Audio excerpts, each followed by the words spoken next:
Komplotan rampok sikap keluarga pengusaha furniture, uang tunai 120 juta rupiah, raib. Tempat pengecatan di Sidoarjo, Jawa Timur, ludes terbakar. 1 orang tewas. Menikmati aneka makanan di kafe 2 dimensi seperti di dunia komik.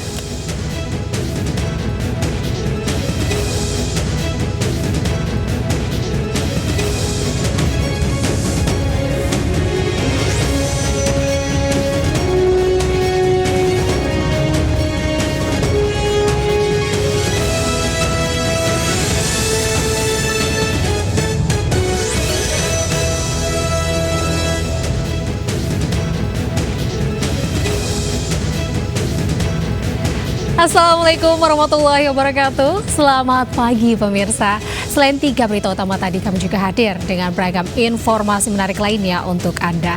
Bersama saya, Anita Dewi. Inilah Lintas Ais Pagi selengkapnya.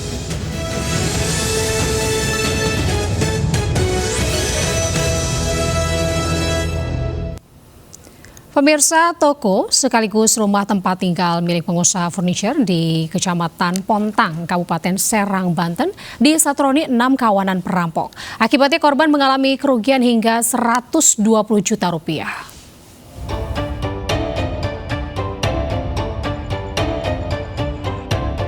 Toko sekaligus rumah tempat tinggal milik pengusaha furniture di Kampung Babadan, Desa Kubang Puji, Kecamatan Pontang, Kabupaten Serang, Banten, disatroni komplotan rampok.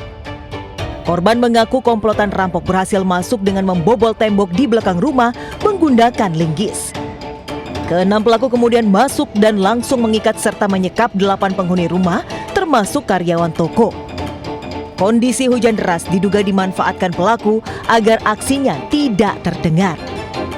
Penghuni rumah curiga ada orang asing masuk ke rumah setelah 2 anjingnya terus menggonggong. Saat korban keluar kamar, pelaku yang panik langsung mengancam korban dengan senjata tajam dan menyekap para korban di kamar. Pelaku langsung melarikan diri usai berhasil membawa kabur perhiasan dan sejumlah barang berharga dengan total kerugian mencapai 120 juta rupiah. Usai kejadian, korban langsung melaporkan kasus perampokan ke Polsek Pontang. Dipukul di kepala, pakai golok atau apa saya nggak tahu, berdarah. Dia suruh saya udah jangan lawan, akhirnya saya nggak lawan. Saya udah diikat, dilakban di mulut. Udah habis itu semua orang tua mertua saya semua diikat. Jam 2.30 pada saat itu hujan, memang lagi dari malam sampai pagi hari hujan, dan alhamdulillah korban langsung melaporkan ke Polsek. Kita langsung cek TKP dan pagi harinya kita cek TKP ulang dengan pihak Polres Serang. Kini kasus perampokan dengan penyekapan semakin meresahkan warga. Korban berharap pelaku segera ditangkap dan diberi efek jera. Dari Serang, Banten, Mahesa Apriandi, iNews melaporkan. Nasib naas menimpa pasangan kekasih di Tuban, Jawa Timur. Korban yang sedang berboncengan motor berpapasan dengan rombongan perguruan silat di jalan. Tanpa ada sebab, pasangan kekasih tersebut dikeroyok dan dianiaya rombongan pesilat hingga jatuh ke jalanan.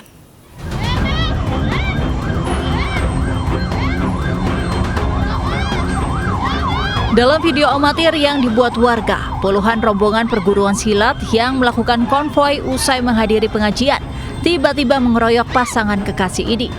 Kejadian berawal saat rombongan perguruan silat di Pantai Panduri, Kecamatan Jenu, Kabupaten Tuban, Jawa Timur, pulang dari pengajian Minggu sore. Saat melintas di jalan raya, rombongan bermotor pesilat menggeber-geber knalpotnya serta berdiri di atas sepeda motor. Sesampainya di jalan penghubung Tuban Rengel, tepatnya di Kecamatan Plumpang, para rombongan pesilat berpapasan dengan pasangan kekasih yang berboncengan motor. Tanpa alasan yang jelas, tiba-tiba anggota perguruan silat ini memukul pasangan kekasih tersebut. Seketika, korban pun menjadi sasaran pengeroyokan anggota perguruan silat. Suasana menjadi tidak terkendali ketika korban perempuan menangis histeris akibat aksi dianiaya oleh beberapa pesilat tersebut. Akibat kejadian ini, korban mengalami luka ringan.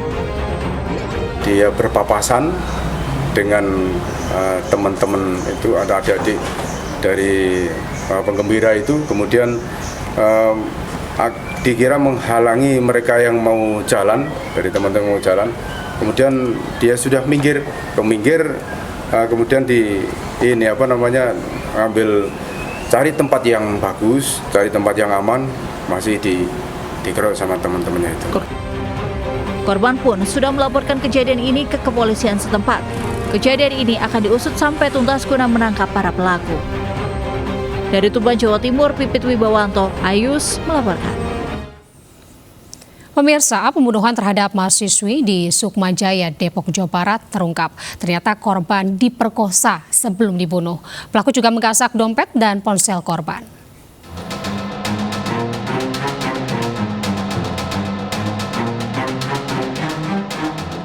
Polisi mengamankan AA, pelaku pembunuhan terhadap seorang mahasiswi di Jalan Daud, Sukmajaya, Depok, Jawa Barat. Saat itu, korban ditemukan oleh ibu pemilik kontrakan tergeletak di atas tempat tidur. Korban ditemukan dengan luka bekas cekikan di leher. Berdasarkan penyelidikan polisi, pelaku sempat memperkosa sebelum membunuh mahasiswi 20 tahun itu. Korban sempat memberontak dan berteriak ketika diperkosa hingga dibunuh pelaku. Pelaku sempat mengikat kaki dan tangan korban sebelum kabur ke Pekalongan membawa dompet dan ponsel korban. Karena korban memberontak dan teriak, maka pelaku langsung mencekik korban dan mendorong ke arah tempat tidur. Karena korban berteriak-teriak terus, maka pelaku kemudian mencekik korban sampai dengan lemas. Pelaku ditangkap tim Subdit Jatanras Ditreskrimum Polda Metro Jaya di Pekalongan pada Jumat kemarin. Pembunuhan ini terungkap setelah pelaku mengirim pesan kepada ibunya bahwa dia telah membunuh korban di dalam rumah kontrakan. Dari Jakarta, Rizky Ihwal, iNews melaporkan.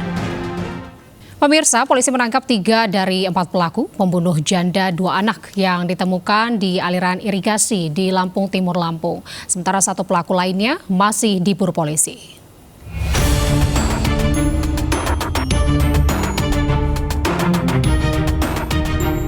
Kasus tewasnya seorang wanita mengapung di irigasi Kecamatan Wai Jepara, Lampung Timur akhirnya terungkap.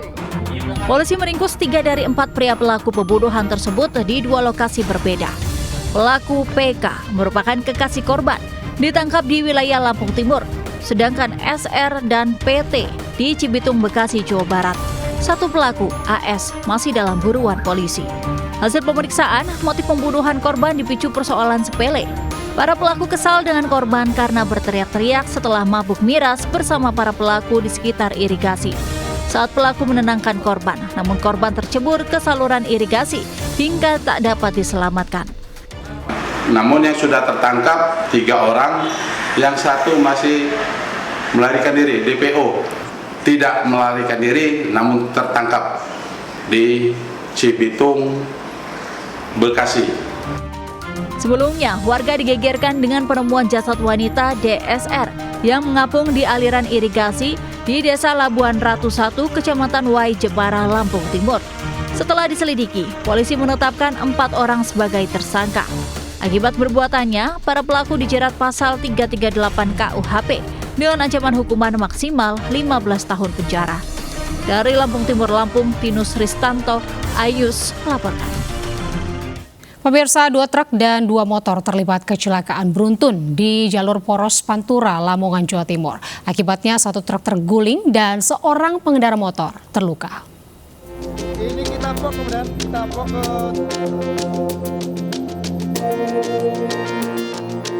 Truk bermuatan karung ini terguling membuat seluruh muatannya berceceran di jalur Pantura, Lamongan, Jawa Timur. Diduga sopir truk bermuatan karung kurang konsentrasi hingga tabrakan karambol melibatkan 2 truk dan 2 sepeda motor tidak terhindarkan. Kecelakaan bermula saat truk bermuatan karung melaju dari arah Babat menuju Lamongan hendak mendahului truk tangki.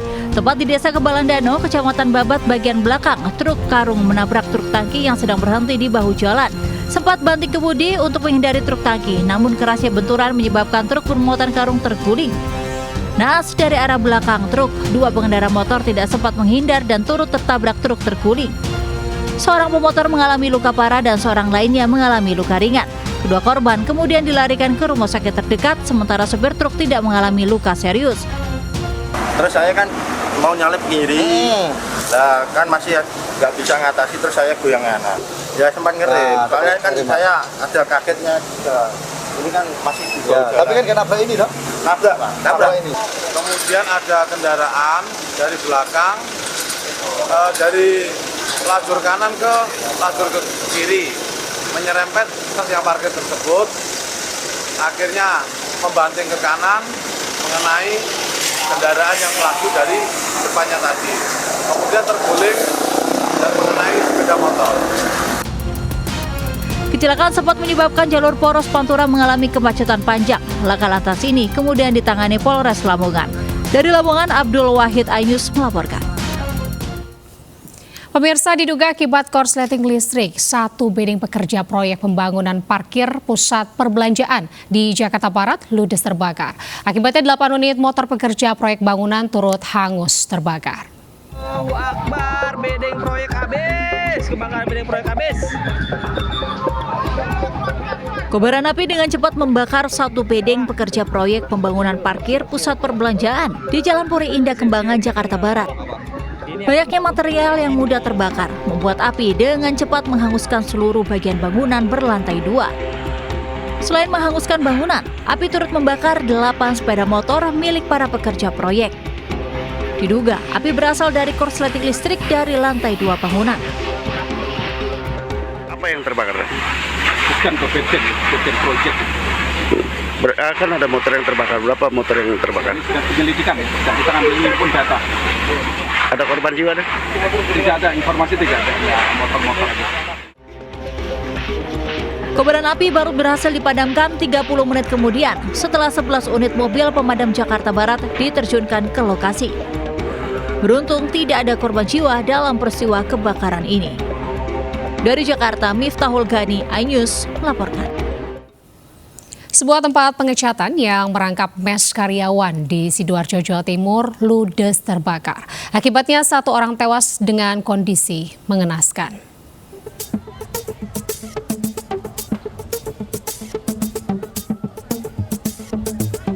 Kebakaran tempat pengecatan yang juga merangkap mes karyawan di Desa Jemundo, Kecamatan Taman, Sidoarjo, Jawa Timur ludes terbakar.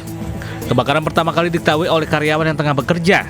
10 karyawan sempat berusaha memadamkan api dengan alat seadanya di titik api yang diduga berasal dari salah satu ruangan. 6 unit damkar dari BPBD Sidoarjo diterjunkan ke lokasi. Banyaknya material yang mudah terbakar membuat api cepat merembet ke semua sisi bangunan. Akibat kebakaran, satu orang ditemukan tewas dengan kondisi mengenaskan. Diketahui korban berusia 70 tahun, tengah terbaring lantaran menderita sakit. Ada korban nih Pak ya? Ada gitu ya, satu. Ya itu tadi yang tidur sakit, keadaan sakit, api sudah menjalar keras, tidak berani pegawai atau warga membantu masuk, tidak berani kan juga anginnya kencang, apinya juga besar. Petugas Inafis dari Polresta Sidoarjo mengevakuasi jasad korban ke Rumah Sakit Pusdik Gasum untuk divisum. Peristiwa kebakaran masih dalam penyelidikan polisi. Dari Sidoarjo, Jawa Timur, Yoyo Agusta, iNews melaporkan. Pemirsa, seorang pekerja bangunan tersetrum saat tengah mengecat rumah di wilayah Tamalate, Kota Makassar, Sulawesi Selatan. Meski sempat dirawat intensif akibat luka bakar di sekujur tubuhnya, namun nyawa korban tidak dapat tertolong.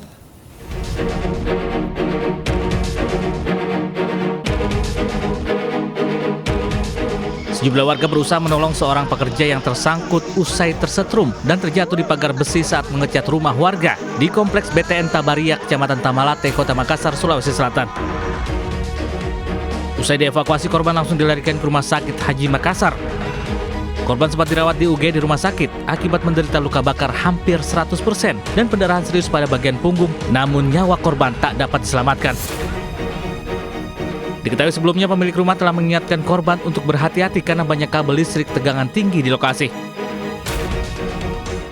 Terjatuh dari bambu karena menggunakan bambu pada saat pengecatan, kemudian mungkin pada saat terjatuh nyangkut di pagar besi.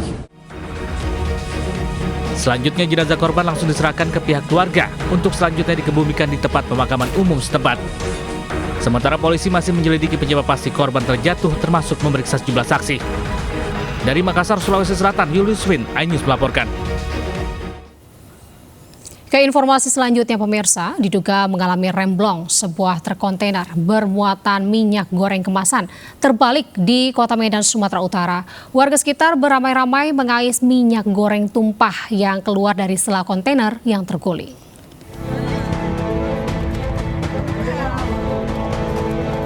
Puluhan warga di kawasan Jalan Komodor Laut Yosudarso kilometer 20 Kelurahan Pekan Labuhan, Kecamatan Medan Labuan, Kota Medan beramai-ramai berebut minyak goreng kemasan yang tumpah.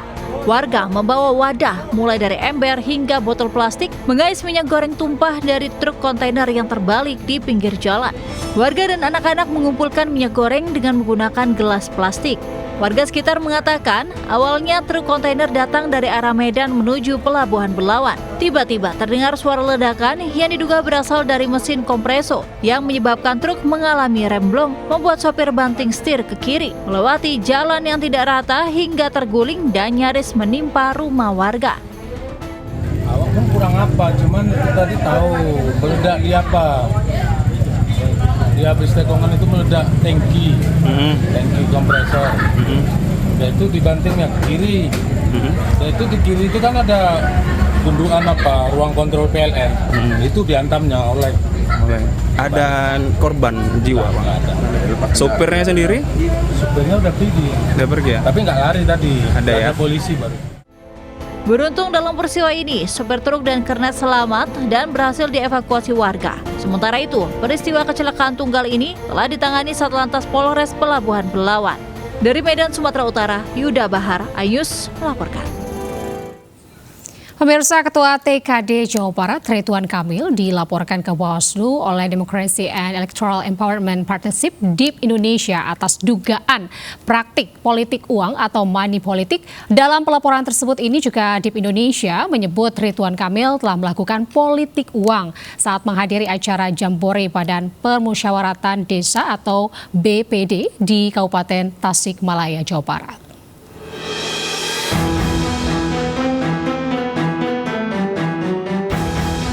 Pelapor melakukan penelusuran dan mendapati video berdurasi 11 menit yang merekam saat Ridwan Kamil memberi sambutan hingga akhir. Hasil kajian atas bukti video tersebut dinilai melanggar Undang-Undang Nomor 7 Tahun 2017 Pasal 280 Ayat 2 tentang Pemilihan Umum. Hasil kajian atas bukti video tersebut dinilai melanggar Undang-Undang Nomor 7 Tahun 2017 Pasal 280 Ayat 2 tentang Pemilihan Umum, bahwa peserta pemilu dilarang untuk memberi uang atau dalam bentuk lainnya. Selain itu, dalam aturan tersebut juga dijelaskan jika BPD termasuk dalam 11 pihak yang dilarang diikutsertakan dalam kampanye politik. Bukan hanya itu, Ridwan Kamil diketahui juga menyampaikan ajakan visi misi calon presiden wakil presiden nomor urut 2 saat menghadiri kegiatan dengan BPD Tasikmalaya tersebut, termasuk mengiming-imingi door prize. Secara spesifik disampaikan, baik itu dalam undang-undang pemilu ataupun kita ketahui dalam undang-undang desa, BPD itu tidak boleh diikutsertakan dalam kampanye dan terlibat dalam politik praktis.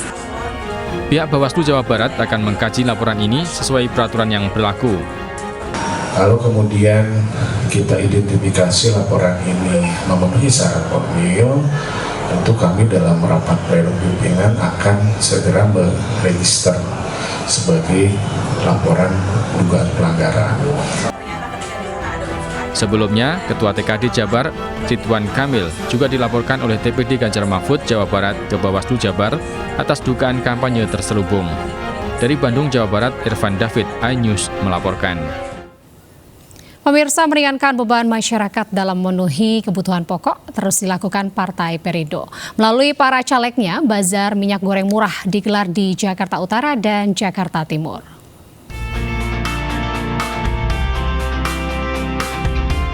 Caleg DPR RI Dapil 3 Partai Perindo Denny Baren bersama Caleg DPRD Dapil 3 DKI Jakarta Mariaman Purba menggelar bazar murah minyak goreng. Sebanyak 500 liter minyak goreng dengan harga yang terjangkau digelar di kawasan Jalan Telaga Raya Sunter Tanjung Priuk, Jakarta Utara. Dan kami terjun ke masyarakat memperkenalkan Partai Perindo agar masyarakat luas tahu bahwa Partai Perindo adalah partai yang layak dipilih untuk menjadi pemenang pemilu tahun 2024. Ini bazar murah dengan namanya Khusus Murah ya. Nah, saya kira yang paling efektif adalah dengan cara demikian karena bagaimana juga bahwa kita itu harus bisa melakukan pendekatan kepada masyarakat. Dengan demikian itu mereka lebih mengerti kita. Sementara itu, bazar murah juga digelar caleg DPRD DKI Jakarta Dapil 6 Partai Perindo Lisbeth Y. Gultom di Bambu Apus Cipayung, Jakarta Timur. Warga pun mendoakan Partai Perindo dan Lisbeth Y. Gultom duduk di legislatif menjadi wakil rakyat. Minyaknya murah kasih Bu? Berapa sih Bu? 5.000. Kalau di luaran berapa? Kenapa? Kalau di luaran berapa? Di luaran bisa kurang lebih biasanya. Oh gitu.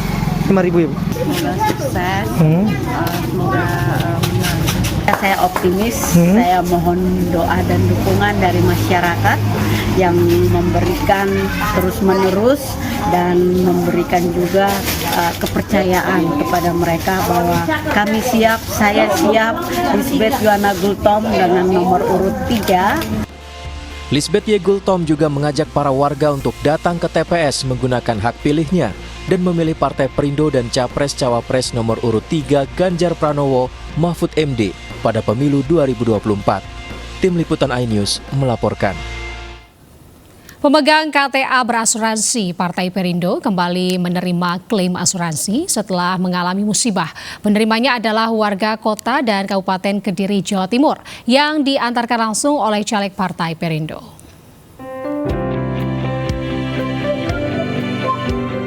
Pasangan suami istri warga Kelurahan Banjaran, Kota Kediri menerima klaim asuransi KTA Partai Perindo setelah mengalami kecelakaan beberapa waktu lalu. Klaim asuransi diantarkan langsung caleg DPR RI Partai Perindo Dapil Jatim 6, Jenny Latumahina, bersama caleg DPRD Jawa Timur Dapil 8, Rian Yosep Tampu Bolon. Sementara itu di Kabupaten Kediri, Hartati yang mengalami kecelakaan kerja juga mendapat klaim asuransi KTA Partai Perindo. Saya baru saja loh Pak, kemarin baru kecelakaan, sekarang loh. Tidak ada seminggu baru diaktifkan, baru dapat saya. Kecelakaan sepeda motor dan karena mereka adalah pemegang KTA berasuransi dari Partai Perindo, maka kami memberikan klaim sebesar 300.000 per orang yang mengalami kecelakaan. Sementara itu di Tulungagung, Jenny Latumahina yang juga Ketua Umum RPA Perindo ini mengadakan Natal bersama 350 pendeta di Gereja Betel Tabernakel Kristus. Sejumlah caleg dan pengurus Partai Perindo hadir dan didoakan dapat melayani masyarakat saat duduk di legislatif. Pelaksanaan Natal hari ini bisa selesai bersama dengan Ibu Jen. Kita doakan bersama dengan hamba Tuhan sebanyak 350 mendoakan untuk Ibu Jen bisa maju. Harapan kita 350 pendeta tadi mendukung dan mendoakan caleg-caleg kita yang ada di DPR RI, di provinsi, di daerah bisa tercapai. Dalam Natal bersama ini, Partai Perindo juga didoakan lolos ambang batas parlemen dan memenangkan pasangan Capres-Cawapres nomor urut 3 Ganjar Mahfud pada pemilu 2024. Tim Liputan iNews melaporkan. Pemirsa, berada di ruang 2 dimensi seperti di dalam komik sambil menikmati makanan tentu akan menimbulkan sensasi tersendiri. Sensasi inilah yang ditawarkan sebuah kafe unik di Jalan Hasanuddin, Mojokerto, Jawa Timur. Kafe 2 dimensi namanya.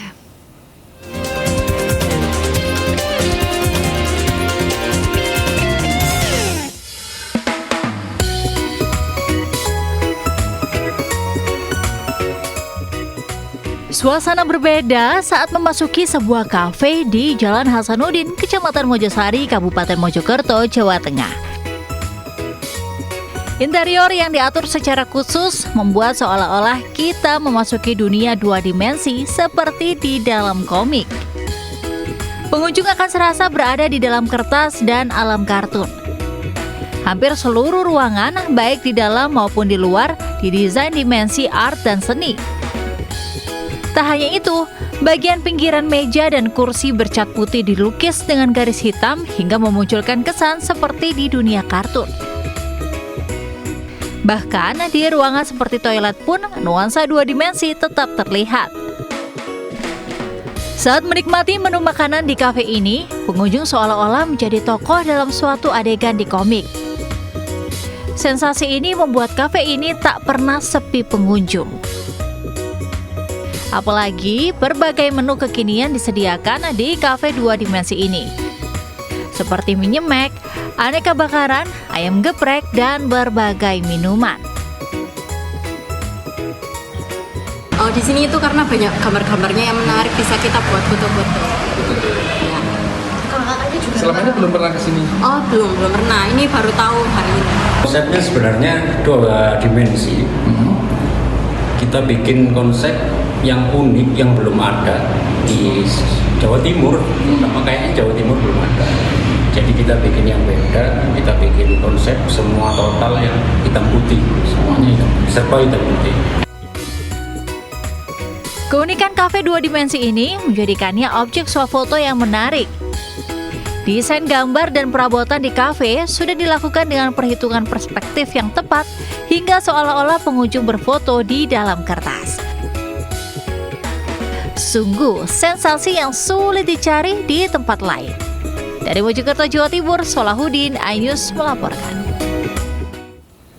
Pemirsa, Partai Perindo kembali membantu pedagang kecil dengan memberikan bantuan gerobak baru. Kali ini Pak Omo, seorang pedagang bakso tusuk di daerah Kamal Muara, Jakarta Utara, mendapatkan kesempatan untuk mengembangkan usahanya.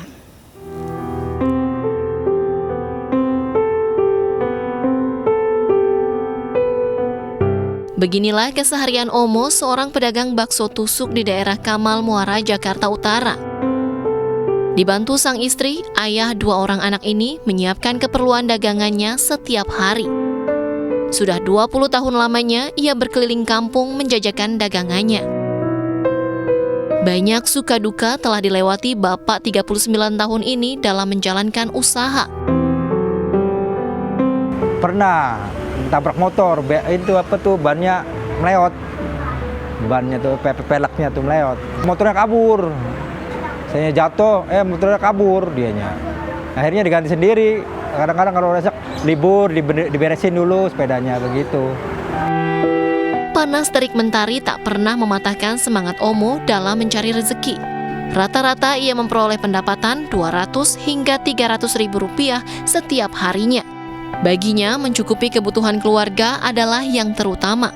Pengennya nyenengin sama anak istri gitu. Jangan susah kayak bapaknya gitu. Ya pakai gerobak lah biar lebih maju gitu jualannya. Yang lain juga iya. Biar istri juga ada kegiatan di rumah. Ketekunan dan kegigihan Pak Omo pun mendapat perhatian dari Partai Perindo. Pak, iya. Bapak jualan apa, Pak? Bakso tusuk, Bu. Bakso tusuk ya? Ayam, iya. Kelihatannya ini sepeda, terus ini gerobaknya tua. Udah tua ya, Pak, iya. ya? Udah nggak layak. Kita ada program nih, Pak, iya. dari Partai Perindo untuk pelaku UMKM. Iya, Bu. Jadi kita bikinin gerobak. Setelah kita survei, ya, Bapak berhak untuk mendapatkan gerobak dari Partai Perindo. Alhamdulillah. Terima kasih saya ucapkan kepada Ketua Umum Partai Perindo Bapak Haritanu Sudibyo dan Ketua Umum Kartini Perindo Ibu Liliana Tanu Sudibyo atas bantuan modal usaha dan gerobak yang diberikan kepada saya. Semoga Partai Perindo maju terus dan sukses selalu. Kini Pak Omo memulai hari baru dengan berjualan bersama gerobak Partai Perindo. Sebuah gerobak yang kokoh, bersih, dan menarik perhatian banyak orang. Kini, ia pun mengembangkan usaha dengan berjualan bakso tusuk dan soto ayam. Terus semangat Pak Omo, gapailah impian bersama gerobak Partai Perindo. Pemirsa, seorang siswi Taman Kanak-kanak di Kota Bekasi, Jawa Barat terjepit permainan puzzle yang terbuat dari kayu. Petugas pemadam kebakaran yang dipanggil terpaksa untuk memotong puzzle dengan mini grinder untuk membebaskan jari bocah.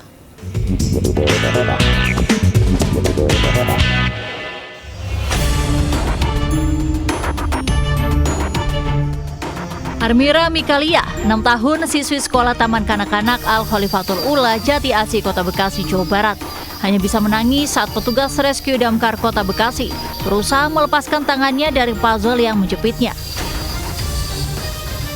Susah dikeluarkan, petugas damkar terpaksa menggunakan mini grinder untuk memotong puzzle dari kayu tersebut. Setelah hampir 10 menit dan akhirnya jari korban berhasil lepas dari puzzle yang menjeratnya. Kejadian bermula saat memulai belajar, anak-anak bermain puzzle kayu. Puzzle yang berbentuk donat tidak sengaja dimasukkan ke dalam jari dan tersangkut. Tak bisa dikeluarkan, guru terpaksa memanggil petugas pemadam kebakaran. Tiba-tiba dia masukkan alat berhitung lubang seperti donat itu dimasukkan ke jarinya.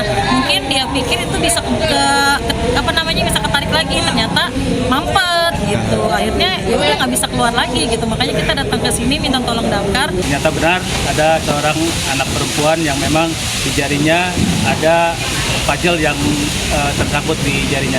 Kami menerjunkan dengan satu tim rescue sebanyak 7 orang dan tidak ada kendala karena alat tersebut terbuat dari kayu. Jaringnya berhasil dilepaskan, korban kemudian ditenangkan oleh para guru dan teman-temannya. Aksi cepat petugas pemadam ini patut diapresiasi lantaran segera datang saat dimintai pertolongan oleh guru. Dari Bekasi, Jawa Barat, Rahmat Hidayat, iNews melaporkan. Seorang warga di Desa Mendingin, Kabupaten Oku, diterkam seekor beruang. Akibatnya korban harus merelakan kaki sebelah kirinya hilang.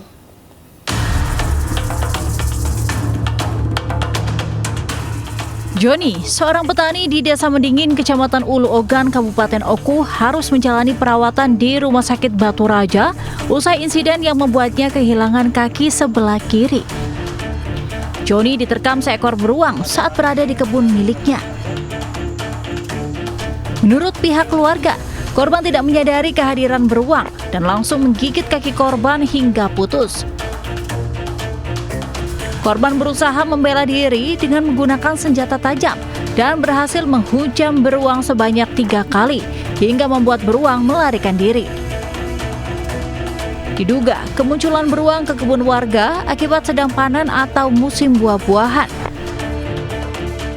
Yang mana musim buah biasanya mereka hewan-hewan tersebut sangat mudah untuk mendatangi pemukiman dan perkebunan penduduk. Itu satu, karena faktor musim buahnya masih dalam kawasan daerah yang bersinggungan atau berbatasan langsung dengan kawasan hutan lindung, bukit barisan dan sebagainya. Jadi pergerakan hewan-hewan yang masih terkategori liar, buas itu masih sangat intens. Warga diimbau selalu waspada terhadap potensi serangan binatang buas saat beraktivitas di kebun. Dari Ogan Komering Ulu, Widori Agustino, iNews melaporkan.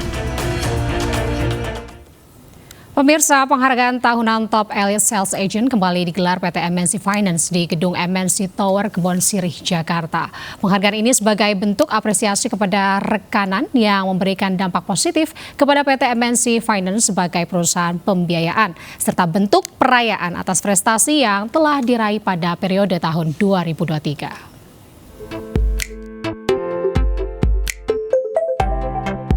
PT MNC Finance kembali menggelar acara Top Elite Sales Agent Award dalam rangka mengapresiasi pencapaian agen di tahun 2023. Penghargaan diberikan untuk rekanan yang secara konsisten memberikan kontribusi penjualan.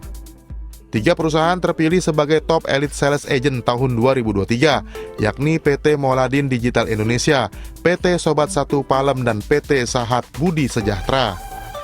Di 2024 ini meningkatkan target kami sekitar 25% sampai 30%. Nah, itu juga tidak terlepas dari kontribusi teman-teman top elite ya, agent ini, dan juga teman-teman lain yang di luar kota juga. Jadi kami memang sekarang ini menggalakkan untuk memakai juga aplikasi Motion Credit untuk mencapai target kami di tahun 2024 ini. Cukup baik sih untuk reward yang diberikan MNC setiap tahunnya sih. Kontribusi aplikasi ya, jualan di setiap bulannya kan kita harus capai untuk setiap target yang diberikan MNC. Konsisten bangun tim aja sih kalau saya, dan maintain di tim marketingnya.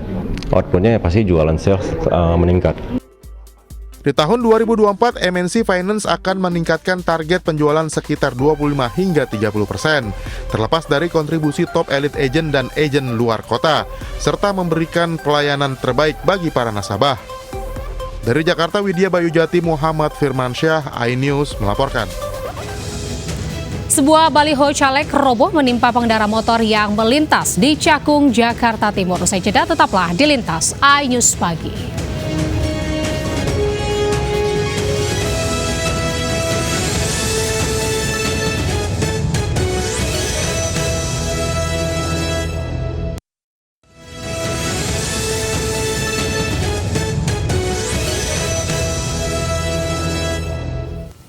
Pemirsa, sebuah baliho caleg PSI terjatuh dan menimpa pengendara motor yang melintas di ruas Jalan Rajiman, Cakung, Jakarta Timur. Pemotor yang berboncengan sempat terpental hingga mengalami luka serius dan langsung dilarikan ke rumah sakit.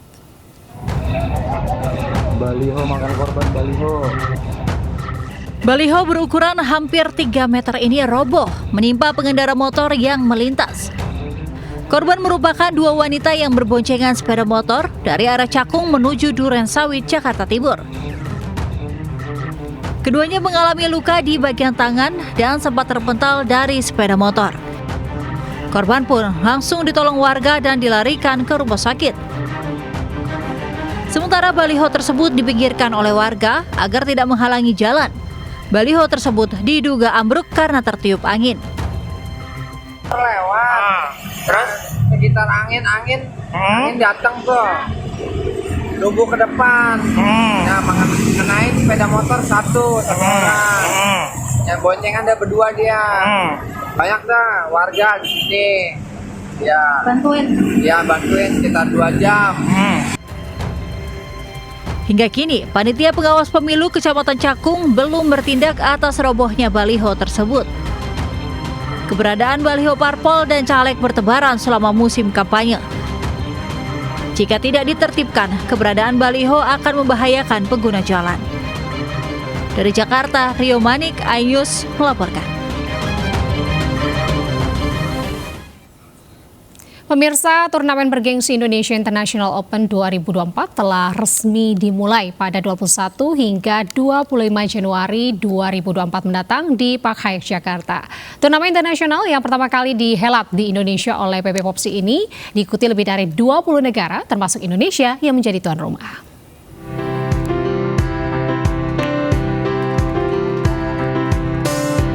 Breaksuit dari Ketua Umum PB Popsi Haritanu Sudibyo menandai dibukanya turnamen internasional Indonesia International Open 2024 di Park Hyatt Jakarta. Kompetisi biliar tingkat dunia yang digelar PB Popsi ini diikuti oleh 144 atlet dari 20 negara di seluruh dunia, meliputi 128 atlet senior dan 16 atlet junior. Turnamen ini mempertandingkan 2 kategori, yakni 10 10 ball untuk senior atlet dan 9 9 ball untuk junior U17. Jadi harapan saya biliar bisa menjadi industri yang sehat, yang baik bagi stakeholdernya dan yang bersih tentunya.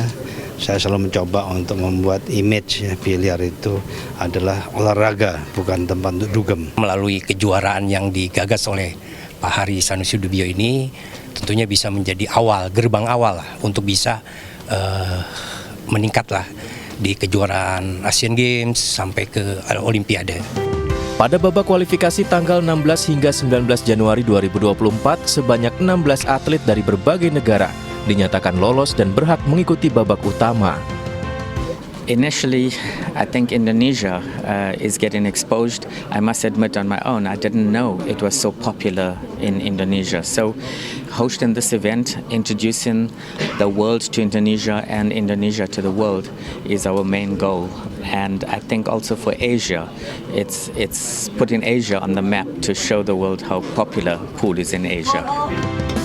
Dalam kesempatan ini, Haritanu Sudibyo juga bermain biliar bersama juara dunia bola 9 tahun 2023 asal Spanyol, Francisco Sanchez Ruiz.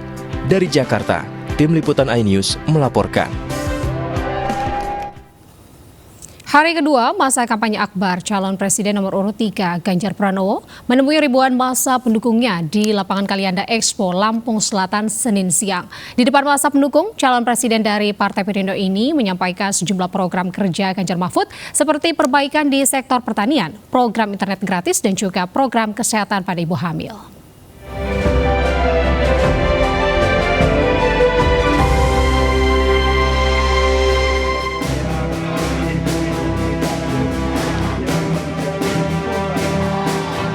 Kedatangan calon presiden nomor urut 3 Ganjar Pranowo disambut meriah di lapangan Kalianda Expo Lampung Selatan Senin siang. Calon presiden yang didukung Partai Perindo ini langsung menyapa massa pendukung dan memberikan orasi kebangsaan.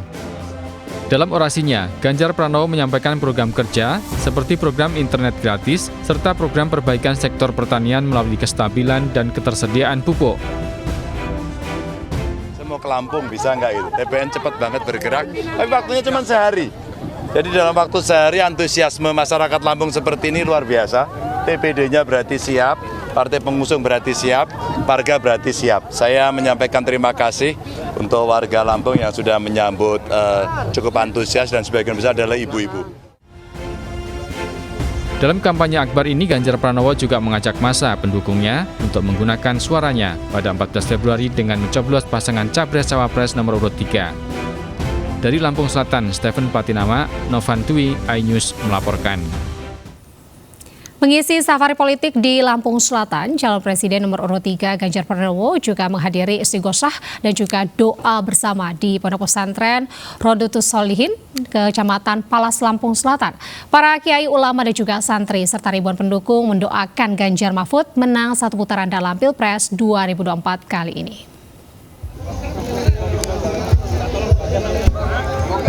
Kedatangan Capres nomor urut 03 Ganjar Pranowo disambut antusias ribuan santri dari Pondok Pesantren dan juga ulama pesantren Rodotus Solihin.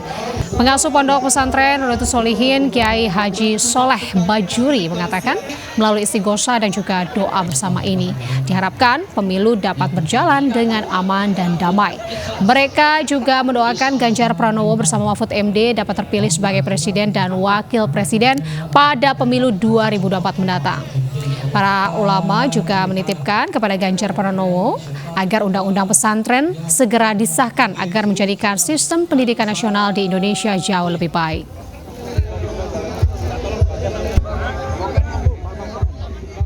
Dengan kehendak-Mu ya Allah, dengan izin-Mu ya Allah, kami yakin ya Allah, beliau akan menang satu putaran dengan kemenangan yang kilan gemilang untuk membawa Indonesia ke arah Indonesia maju, Indonesia emas 2045. Putra calon presiden nomor urut 3 Muhammad Zinedin Alam Ganjar berkunjung ke Desa Wisata Brayut di Pondowoharjo, Sleman, Yogyakarta, Senin. Alam juga mengaku terkesan dengan berbagai potensi wisata dan juga warisan budaya yang dikembangkan masyarakat. Dalam kesempatan tersebut, Alam juga mengajak anak-anak muda desa setempat untuk terus berinovasi agar potensi wisata dan budayanya bisa naik kelas.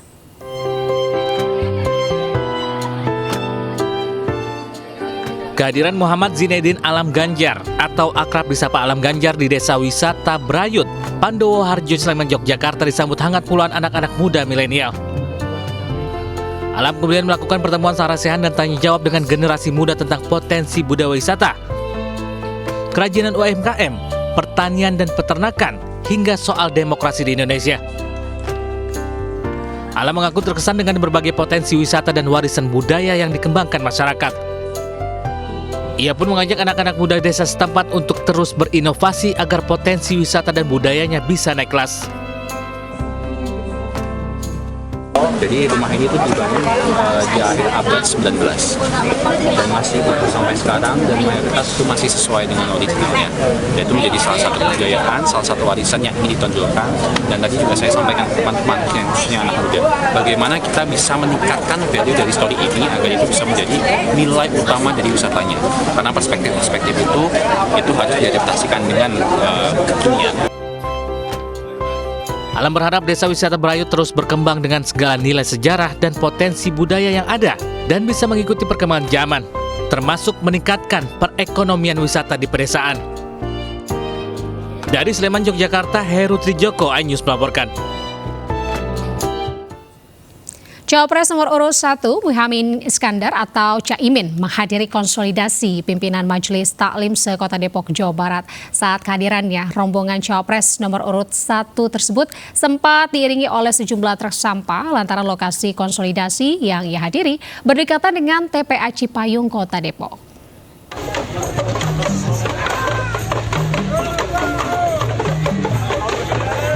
Calon Calon Wakil Presiden nomor urut 1 Muhaimin Iskandar berkunjung ke Depok, Jawa Barat untuk menghadiri deklarasi dan konsolidasi Majelis Taklim sekota Depok. Para ibu-ibu anggota Majelis Taklim pun menyambut Caimin dengan memainkan alat musik hadroh sekaligus melantunkan selawat. Mereka juga berebut untuk bersalaman dan mengajak berfoto bersama. Dalam konsolidasi ini, Caimin menerima deklarasi dukungan dari partai pimpinan Dalam konsolidasi ini, Caimin menerima deklarasi dukungan dari para pimpinan Majelis Taklim sekota Depok yang mendukung pasangan calon presiden dan wakil presiden Anies Baswedan Muhaimin Iskandar. Majelis Taklim, ibu-ibu muslimat punya harapan besar kepada Amin untuk memfasilitasi berbagai cita-cita mereka. Mereka adalah kelompok kajian yang terus berpikir butuh solusi pemberdayaan ekonomi, solusi pemberdayaan kemampuan kapasitas building. Usai menghadiri konsolidasi di Kota Depok, Caimin pun bertolak ke Sukabumi untuk menghadiri kegiatan lainnya. Dari Depok, Jawa Barat, Yung Rizky, iNews melaporkan. Pasangan Capres-Cawapres nomor urut 2 Prabowo Subianto dan juga Gibran Raka Buming Raka Senin siang sowan ke Raja Keraton Yogyakarta sekaligus Gubernur DIY Sri Sultan Hamengkubuwono X. Dalam pertemuan tersebut, Prabowo Gibran meminta pandangan Sri Sultan terkait berbagai persoalan bangsa.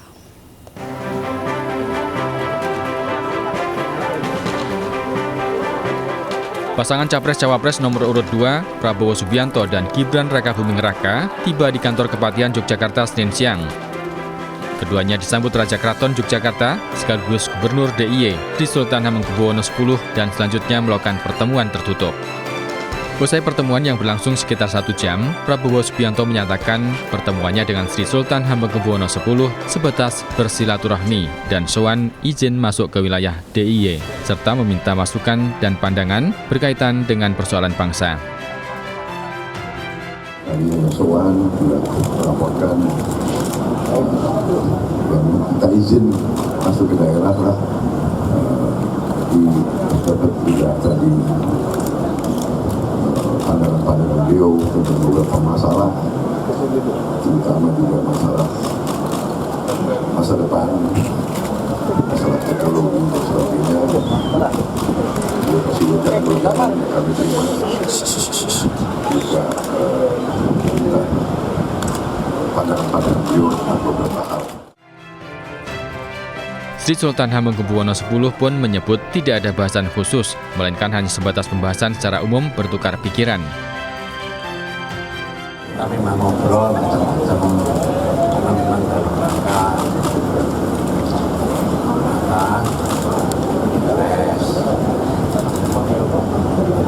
itu kita bicara secara umum, dan ini ya kita tukar pikiran saja. Kedatangan pasangan Capres-Cawapres nomor urut 2 di kantor Gubernur Daerah Istimewa Yogyakarta ini juga mendapatkan sambutan dari para relawan dan simpatisan. Dari Yogyakarta, Gunanto Farhan, iNews melaporkan. Pemirsa, Capres nomor urut 3 dari Partai Perindo Ganjar Pranowo menghadiri kampanye terbuka di Stadion Gelora Delta Sidoarjo, Jawa Timur. Bertema hajatan rakyat atau harapan jutaan rakyat. Konsep kampanye ini terinspirasi dari sosok Ganjar yang datang dari rakyat biasa dengan latar belakang sederhana. Lautan manusia di Stadion Gelora Delta Sidoarjo, Jawa Timur menyambut kehadiran Capres nomor urut 3 Ganjar Pranowo dan istri Siti Atikoh serta Ketua Umum Partai Perindo Haritanu Sudibyo. Kehadiran ratusan ribu masyarakat pendukung Ganjar Mahfud dalam kampanye terbuka ini membuat optimis paslon nomor urut 3 ini mampu meraih kemenangan di Jawa Timur. Ya, tanggapan saya luar biasa, kampanye perdana ini di Sidoarjo, di Bandung saya dengar juga luar biasa. Ini indikasi yang sangat jelas bahwa Ganjar Mahfud sangat disukai di Jawa Timur, khususnya Sidoarjo. Dan bahkan yang datang bukan Sidoarjo saja, dari sebelah-sebelah Probolinggo, ya dari Surabaya, dari mana-mana. Luar biasa. Harapannya Pak? Harapan Jawa Timur akan mendulang suara yang sangat besar, menang. Kampanye terbuka ini turut dihadiri Wakil Ketua Umum Partai Perindo Bidang Ekonomi Digital dan Kreatif Angela Tanusudibyo, Ketua DPP PDI Perjuangan Puan Maharani, dan sejumlah petinggi parpol pendukung, serta tim pemenangan nasional Ganjar Mahfud. Tim Liputan iNews melaporkan. Pemirsa, sejumlah peristiwa menarik kami rangkum untuk Anda. Di antaranya sepasang kekasih dikeroyok konvoi pesilat di Tuban, Jawa Timur. Dan berikut rangkaian peristiwa di sekitar kita.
Pemirsa, informasi tadi sekaligus menutup Lintas Ais pagi hari ini. Saya Anita Dewi dan seluruh kerabat kerja undur diri. Selamat pagi, selamat beraktivitas. Wassalamualaikum warahmatullahi wabarakatuh.